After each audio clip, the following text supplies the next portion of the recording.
Welcome to I Am Well podcast. I am your host, Gemma, a nutritionist and mindset coach passionate about all things health and wellness. I'm going to take you on a journey to discovering what health means for you and how to create a life you love living. I'm on a mission to uplift those who feel overwhelmed with what it means to be healthy, reminding you, my listeners, that nutrition is only one aspect of health, and empower you to live your best life on your terms. Let's get to it.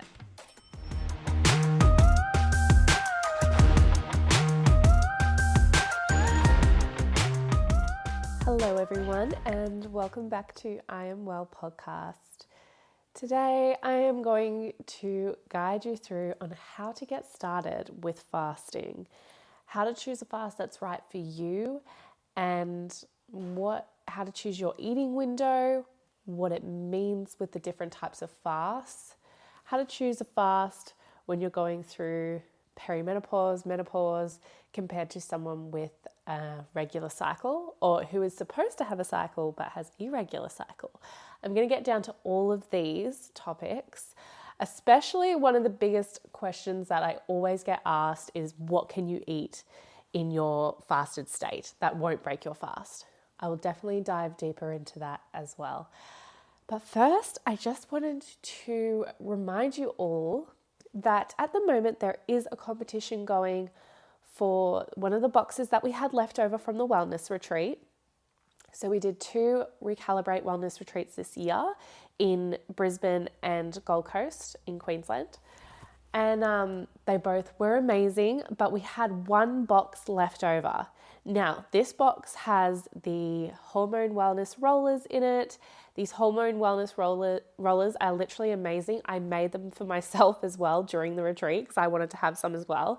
They all have like bloom, nurture, or grow on them, and you use the bloom when you're in your manifestation phase. So when you're in your ovulatory phase, you use the grow when you're in your follicular phase. So the beginning when you're on your menstrual period, the beginning of your cycle, when you're trying to build up estrogen. And then there is the nurture roller that you use the week before your period, so leading up to your period in the luteal phase. And that's where you want to really build up progesterone. They're all amazing for those. There is also the workbook that we gave to everyone who attended. The women loved this because in the workbook, there's so much information around estrogen, progesterone, testosterone, fasting, how to fast to your cycle, so much in there, as well as all of this mindful tools that Gabby brought. So there's literally a mindfulness technique in there. There's journal prompts. There's low tox recipes. There's so much in there that you can get out of this.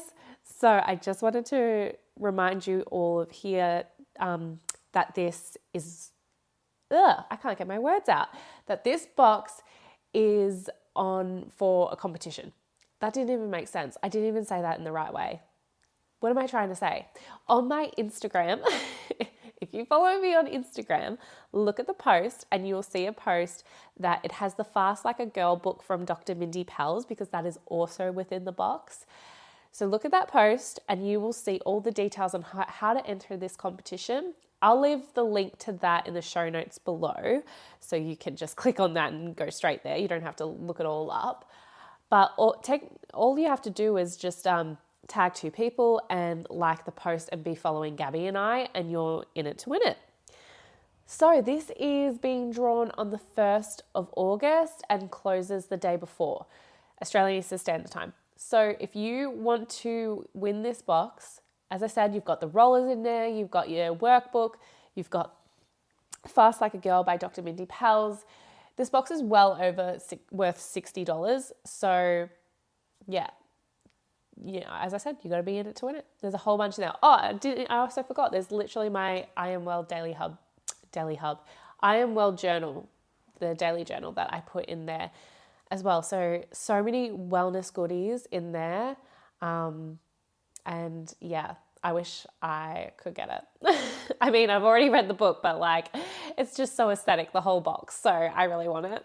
Plus, like, I love just the workbook, and it's just got so much knowledge in there. You're just going to love it. If I sound a bit funny on this podcast, I'm sorry. I got sick at the start of this week. I never get sick. I know I'm one of those people that says I never get sick, but I hardly ever get sick. It's so bizarre. And I was sick on Monday, and it just hit me so quickly, so hard, so fast. My whole body was aching. I had a fever, I had aches and pains. It was awful.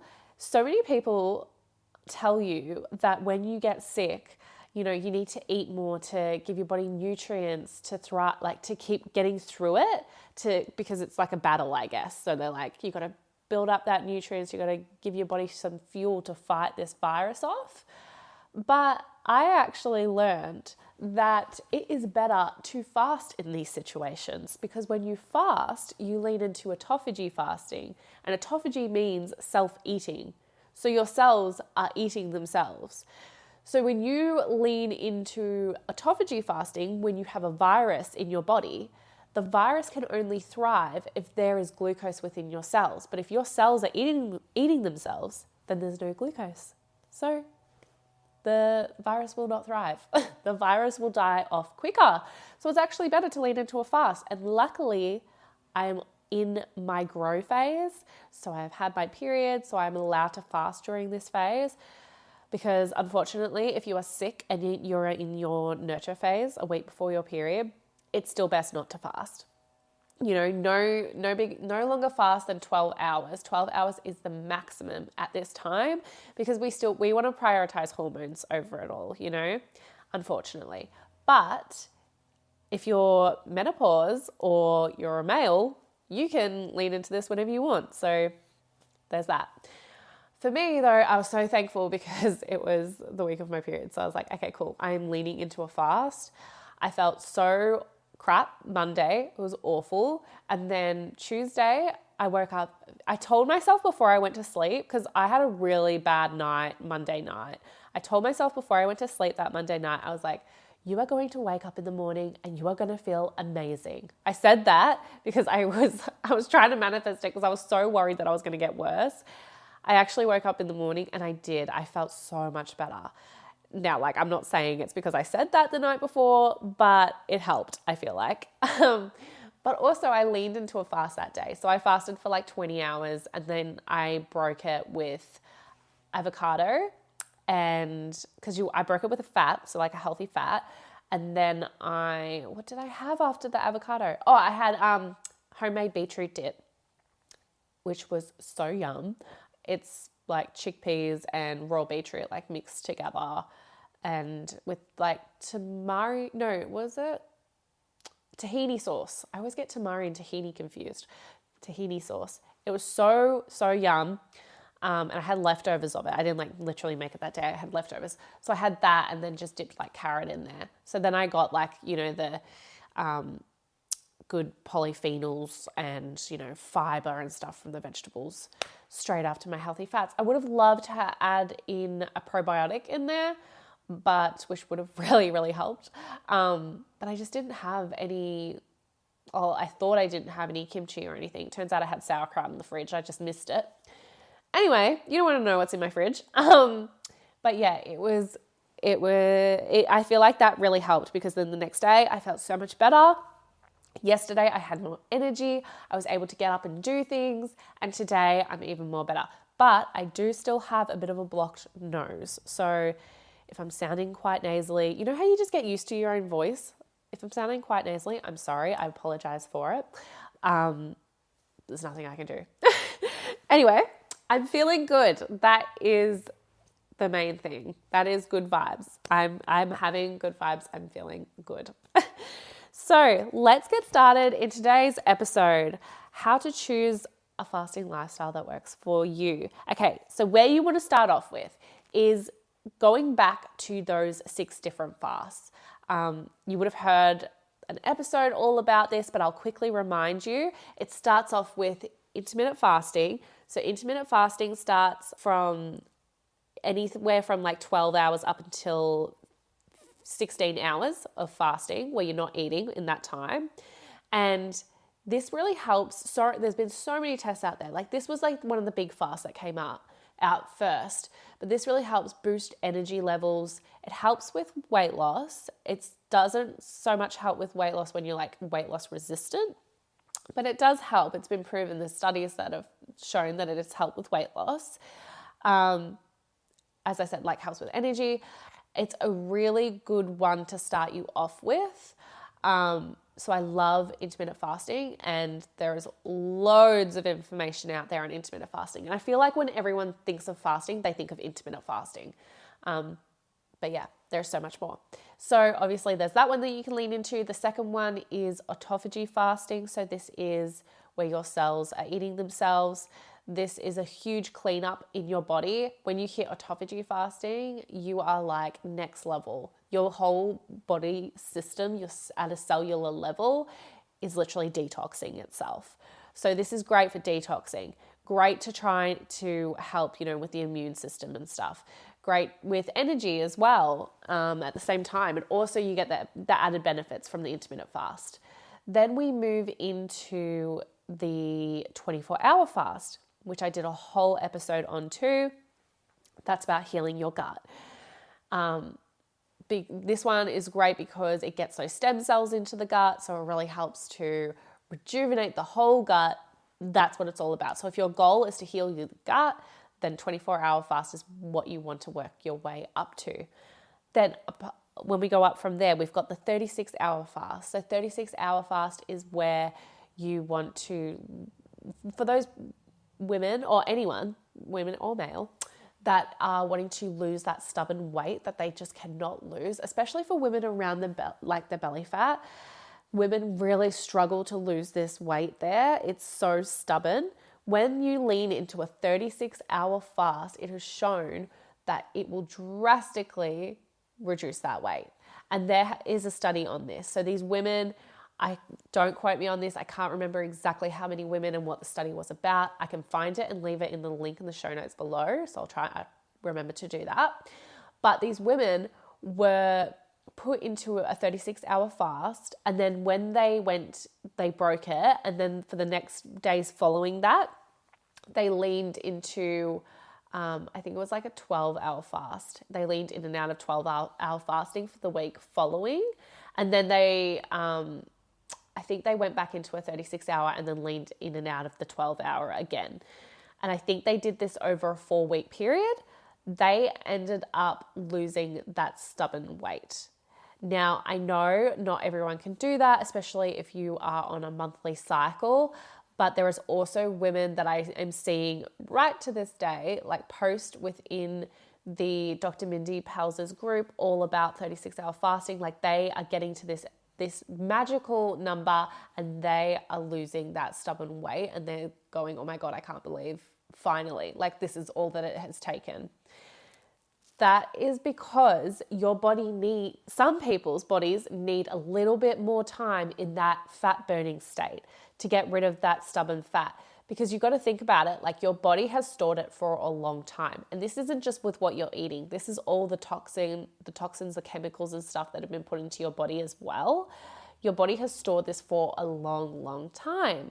So it's going to take a bit for your gut and your liver to kind of empty this and detox it out. And then that will really help reduce that belly fat. After this is the 48-hour fast. That is the dopamine one. So this is great for people who are feeling really mentally stuck, I guess. They deal with a lot of anxiety and they deal with a lot of dopamine issues and depression, I guess. This is the perfect fast to lean into because at 48 hours, that magical number, it is creating it's like it's restarting the whole neurotransmitters in your brain, especially with dopamine. So with dopamine, it literally gives it like a clean slate. And when you think about it, we are stimulated with dopamine all the time nowadays. We have TV, we have our phones, computers. There is literally everything at our fingertips that can give us an instant burst of dopamine, not to mention all the food out there, like all the junk food and stuff that gives us a hit of dopamine too. So we are constantly stimulated with dopamine, meaning that like our base level for dopamine is way, way, way up high. When we lean into a 48-hour fast, it actually ends up restarting this back to like a neutral base, back to a lower base. And you really feel the effects of this a week later. So you don't feel it straight away, but you will feel it a week later because it's got to give that time for those new neurotransmitters to connect and stuff. So you really feel the effects of this after a week, but after a week, everything has restarted itself, so you don't all of a sudden feel as anxious anymore. You don't feel like you're always trying to find dopamine hits, like you're obsessed with your phone. Like things just start to look different to you. It's so crazy how it works. So crazy, because everything around you starts to just seem different, like just look different, and your whole mindset changes. So that's why you want to lean into a 48-hour fast. And then from there, the last one is the 72-hour fast. And this is a 3-day water reset is what they call. Sorry, 3-day water fast, I should say. This is for the immune reset. So if you are someone who is very, very ill, and you're struggling with some sort of diagnosis, there has been so many studies out there that say how good a 3-day water fast has been to help with these such cases. Now, I'm going to be really careful here because I am not a doctor. So if you're listening to this and you are very ill, I am not saying that you need to go out right now and stop eating for 3 days and that will fix everything. If that was the case, everyone would do it. It's not as simple as that. And you do need to work your way up to this. And you also you must work with a healthcare practitioner. Like it's not enough. Like you can work with me, you can work with a coach, but I would also be working with your healthcare practitioner at the same time. I don't believe in just, one healthcare provider and that's it. I believe in working as a team, especially if you are very ill. So I just had to put that in there because I feel like you never know if someone's listening and then they're just like, okay, I'm just going to stop eating for 3 days. It's a little bit more complex than that. But studies have shown that this has helped so much because after 3 days, your body is actually producing stem cells throughout the whole body. Now, I know we talked about it 24-hour fast. You produce stem cells to your gut, so that helps rejuvenize your gut. But at 3 days, you actually start to produce stem cells throughout the whole body. So these stem cells are going in to different places and they're fixing everything up. It's amazing. Like people are actually being injected with stem cells, for anti-aging effects, to help with joints and pain and stuff. So it's amazing that your body can do this itself just after 3 days. So that's why this has worked really well for like people going through cancer. There was a study done where it showed how it was helping people going through chemotherapy. These stem cells were really helping to improve with that.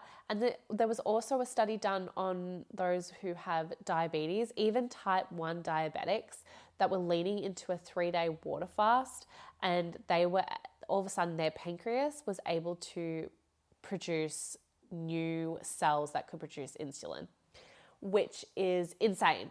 Like how crazy is that? As I said, once again, any diabetics, any cancer patients like listening to this, please do not just go and start doing this. No. You need to talk to your healthcare practitioner. You need to have them on board. And if they're not on board with this kind of stuff, because you should be working with a coach, because you can't go gun-ho and start this off straight away. It's very, very dangerous, especially for like diabetics to all of a sudden stop eating. We know that. But that's why you have to do it slowly. So you work with a coach and you work with a doctor. You don't just do this on your own, and you don't just do it with a coach either. You need your doctor. Anyway, I get really nervous when I talk about that stuff because I don't want to send out the wrong message that someone's just going to jump on this straight away that's going through that, and it could do way more harm than good. It's very serious. But for anyone else, 3-day water fasts are great to lean into, especially for that immune reset. And if you have any joint pain or aches and pains throughout the body, it's an amazing one. Like, I just see so many results with it. So that's the 6 fasts. So what's your goal? Like, that's where you want to start. What's your goal? You know, are you just someone who just wants to get more energy? Intermittent fasts are going to do that. You don't need to lean into anything more. Or you could do autophagy fasting too, because you're getting the benefits of, you know, the energy, but you're also getting the benefits of the body detoxing itself. So lean into one of those two. If you're someone who, you know, you're just really struggling with this stubborn fat, leaning into a 36-hour fast, leaning in and out of these are the key. And as I said, in and out of these. You cannot be in one state of fasting for a long time. You have to switch back. Remember, we need to do that metabolic switching. The next one is, okay, so now you've chosen the fast, but how do you start it? How do you implement it? Okay, well, you need to know, what's your cycle like? Are you having a regular cycle? Are you on the pill? Okay, so let's say if you're on a regular cycle, then download my PDF on how to fast to your cycle, because that will be in there. I'll put that in the show notes below as well. And you can literally just go off that. It's so easy when you have a cycle, because you can literally go off your cycle. You remember you want to fast during the first stage of your menstrual cycle. So the day of bleed up until just before pre-ovulatory phase. So that's at like day 11 around-ish. Everyone's different. And then in that middle, the ovulatory phase, where you're in like manifestation, your grow phase, that is where you want to not do long fasts. You can do only up until like 15 hours, but no more than that. And then after that, you've got this small window of opportunity to do one of the bigger fasts. And then after that, you've got like 10 days or so before your period where you do not want to be fasting at all. Like, you want to make sure you're eating like from 12 hours after fasting, no longer than that. We really need to prioritize progesterone there. Progesterone does not like you fasting. Once again, just go back to the episode on fasting for women that I did earlier on this podcast, and I'll explain it all there. But yeah, if you have an irregular cycle, what you want to do is you want to follow the same way someone would follow this with a usual cycle. So even though yours is irregular and it keeps going long or short, or sometimes you might skip a month, what I aim for you to do is for 3 months, try to follow the standard cycle of a day 28 or day 30 cycle. And when you get up to day 28 and day 30, you can kind of decide what to do then.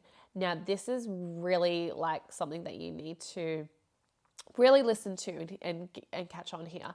When you get to the end, you can either keep doing the hormone feasting during this time, because remember, the week before your period, you want to be bringing up healthy carbs. You want to be eating more, no fasting. So you can keep going like this, or you can cut it at that 30 until you get your period, or you can cut it at that 30 days and go and pretend you've got your period and go back to day 1 and start on this ketobiotic diet where you focus more on just vegetables and fruit and protein and healthy fats. And that's what you have in that time. But when you do this, if you don't have your period and you've decided to pretend like you have your period and you're going to go into fasting and do the ketobiotic diet, then what you want to do is listen to your body and how you respond to that. Are you really irritable? Are you really hungry? Are you really tired? Are you struggling to sleep at night? because they are all signs that progesterone is still knocking at the door and is like, feed me.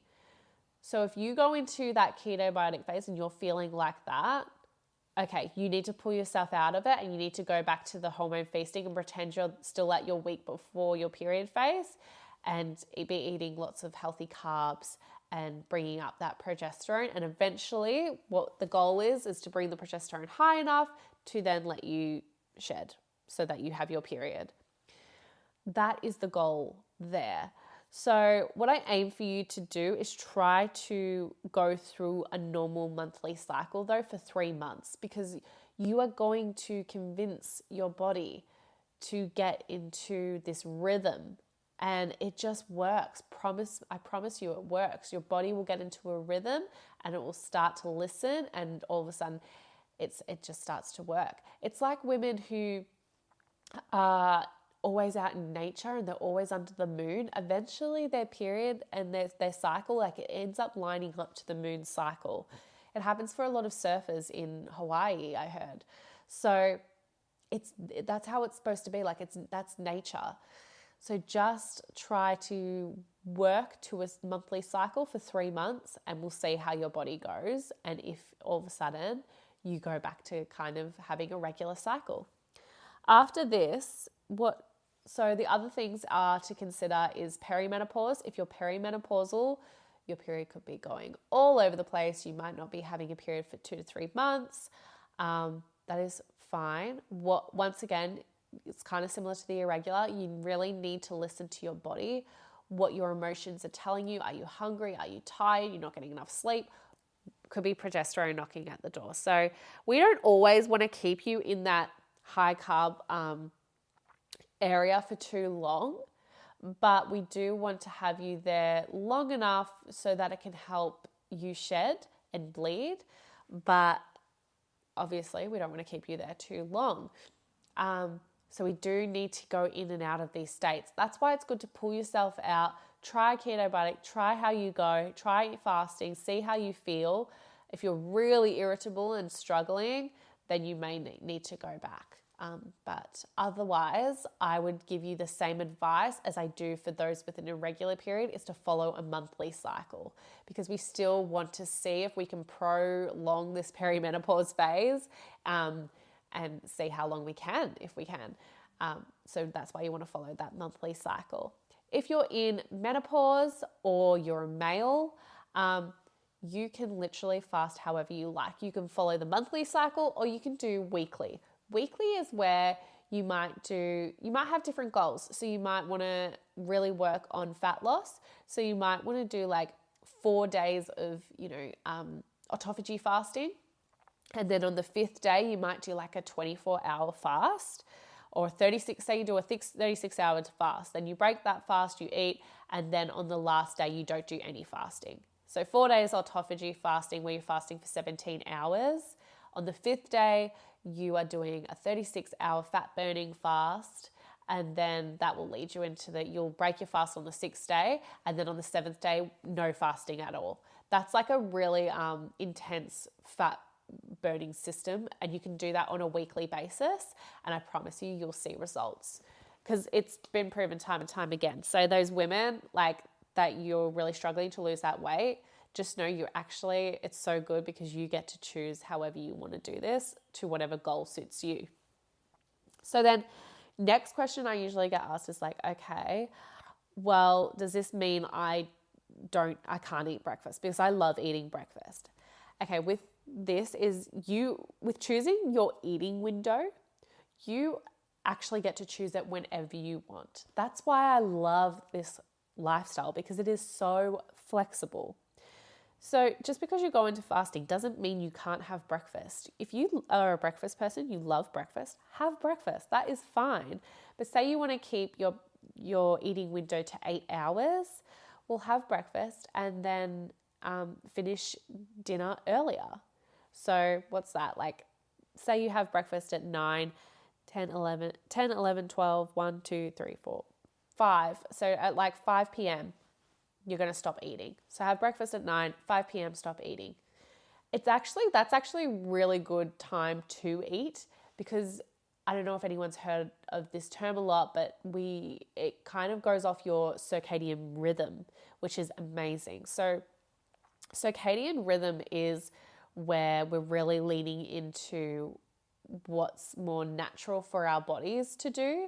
And in the morning when we wake up, we get an instant like boost of cortisol because it helps wake us up. Now, cortisol comes on when we have a stimulation of red light, so from the sun or anything like that. When we wake up, hopefully not from your phone. I know that is the worst way to wake up, but I know a lot of people tend to do it. I even have done it too, where you look at your phone and then that wakes you up. But it's way better if you can get up before sun rises, walk outside, and then look at the sun as it rises, and that will just give you such a good start to your day because it's so natural then. And then that will bring on that cortisol, and cortisol will then get you kickstarted for the morning.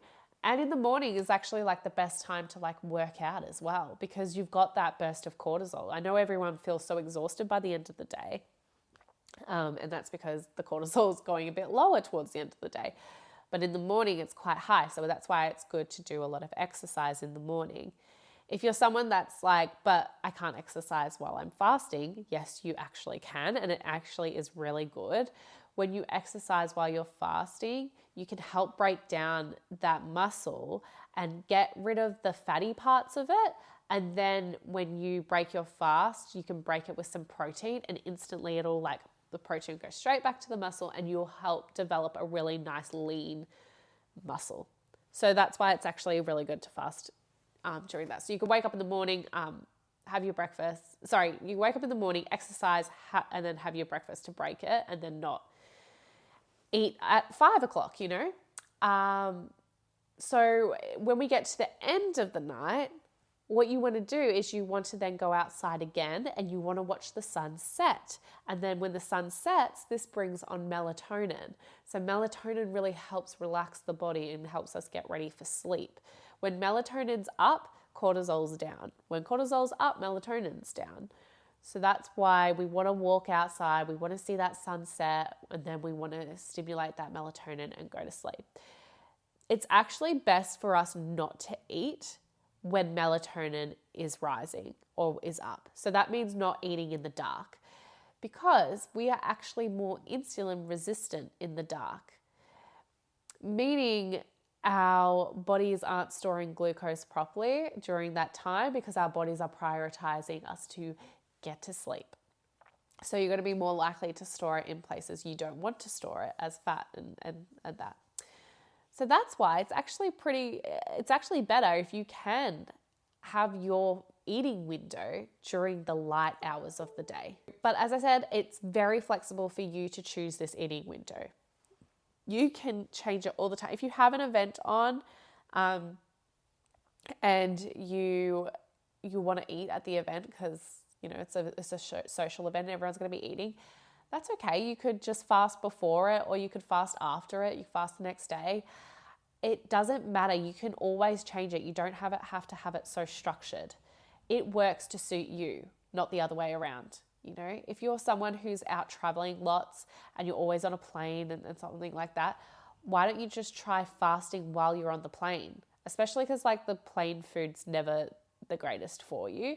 So when you get on the planes, just don't eat. And then when you're off the plane, break your fast, you know. There's so many different ways. It's really just trying to find what works for you. But this is where I can come in and help you. So if you're struggling with this, I do one-to-one coaching and we can really help tailor this to you and make it work for you. I'll look at your life, whether it's super, super busy and you've got work flat out from Mondays to Fridays, or you're a busy mum with the kids and you're just like, how do I do this? I'm never prepared to break my fast. I will teach you how. That's a way where it's not like what other programs teach you out there where you have to like be meal prepping all the time and it's just exhausting and you find yourself more times at the supermarket and cooking than you do actually living. That's where I come in and can help you with that. Okay, so what can you have in your fasting window? So many people ask this. They're like, can I have this? Can I have this? I've said this so many times. We don't really know what you can have officially unless you test your glucose levels. You want to test your glucose levels before with a glucose monitor and see what pops up, what the score comes up, and then you eat something, and then you're going to test it an hour later, and it should be close or pretty much at the same level that it was at before you ate that food. And then that's when you know, okay, it doesn't break your fast. So we tried this with coffee with my husband and he was fine. It didn't break his fast, even with the almond milk in there. With almond milk, if you test it and it's all good, doesn't break your fast, just make sure then you're not switching your almond milks around though, because then there's other almond milks out there that could have some sweeteners in there that'll most likely break your fast. Coffee tends to not break people's fasts. For me, I've never tested it because I'm not a huge coffee drinker, but I feel like it would. I do tend to get a bit shaky, but it's fine because I'm not a big coffee drinker. I'm always on green tea. I know green tea doesn't break my fast for sure. I've tested it. I know almond butter does not break my fast. And almond butter, anything that is just a healthy fat, it's literally just a fat bomb, you can eat that in your fasted state because it's not going to kick you out of that fat burning state. It'll keep you in the fat burning state. So that's why you could have like half an avocado, you have almond butter, like all of those healthy fats you can have. But just make sure it doesn't have a lot of protein in it because when protein's there, it'll kick you out. I got asked the other day about a greens powder. Can a greens powder pull you out? Typically, I don't know a lot about greens powders because when it comes to supplements, I try to have more whole foods, but they are the breakdowns of vegetables. So just be careful because that would probably most likely would break you out of the fast, I would assume, because it's got the fiber and everything from the vegetables. But as I said, you only really know is if you check yourself. And so many people are different. I know there was someone that, I think I might have said this before, but she drank water pulled her out of the fast. That was a really bad case, but yeah, most people, water will not pull you out of fast. But you just have to test this stuff, unfortunately. Other ways to kind of tell is if you know that it gives you a bit of an energy boost. If that drink or anything you're having gives you an energy boost, it's most likely pulled you out of the fast. Something else someone said the other day, they were saying, well, you know, chewy, surely no sugar chewy won't pull you out. But if you're having a chewing gum and it's no sugar, there's probably a sweetener in there, and sweeteners can still pull you out. So be careful because that sweetener is most likely pulling you out of that fasted state. Bone broth is actually also really good to have, but bone broth is good to have to help prolong your fast for just a little bit longer. So I would typically have it towards the end. You don't want to have it and then fast for heaps longer because technically bone broth might pull you out of autophagy. So this might sound a bit complicated, but you can stay in the fasted state, so in that fat burning energy mode, but not be in autophagy, which is what can happen with when you add in something like bone broth because it's got protein in there, it might pull you out of autophagy. So it's fine because you're still in the fat burning state, so you're getting the benefits of burning all the fat off and producing ketones. You're getting those benefits, but you just might not be on autophagy, so your body's probably not self-cleaning, detoxing itself anymore. That's the only thing. But all of these snacks are really good to help you if you're just starting off fasting for the first time and trying to elongate it. These fat snacks will help prolong your fasted state, your fat burning state. So that's why I really like them. Okay, the last thing I wanted to say is we've already kind of mentioned it, but check your blood sugar levels. And if you're doing a long fast and say you've got a continuous glucose monitor on, you're sleeping throughout the night and you're seeing it rise a lot and you're like, what's going on? Why is my blood sugar rising a lot? Like I'm literally sleeping. This is actually your liver dumping some more glucose out of the body. So this is a really good sign because it's telling you everything you're doing is working. So when you see that, it's actually really cool because remember, your brain needs half glucose and half ketones. So when you're in this really long fasted state and you see your blood sugar rise, it's just because your body's trying to look for some more glucose within the body. It's getting it out and it's dumping it out so that your brain can use it, so that your body can use it. So that's all that is. So don't panic when you see really big high blood sugar levels during your fasted state and you're like, how is this happening? Because I am fasting. Why is this happening? It's just your body's trying, your liver and your body is trying to dump it out and get rid of it, which is great. It's amazing. The human body is amazing. So that is pretty much all of that in a nutshell. I hope that makes sense. I know there was a lot in there. Go back and listen to this again. Write some notes. I just feel like this stuff is so powerful. If you at all ever get confused though, I'm always here. Please don't hesitate to DM me on Instagram. I just love helping out other women with this stuff because it's such an easy lifestyle when you get the hang of it. But at the start, it can be quite confusing. It can sound quite a lot, but when you understand it, it's actually so easy and it's so flexible. So that's why I love it. And it just benefits the body so much and it teaches you to love your body as well. If you're a very spiritual person, which I am now, I love it because it gives you that connection with your body again. And it makes you look at things differently and it's a way of self-love, I feel like too. When we are in a calorie deficit or those kind of diets, I feel like that's us hating our bodies.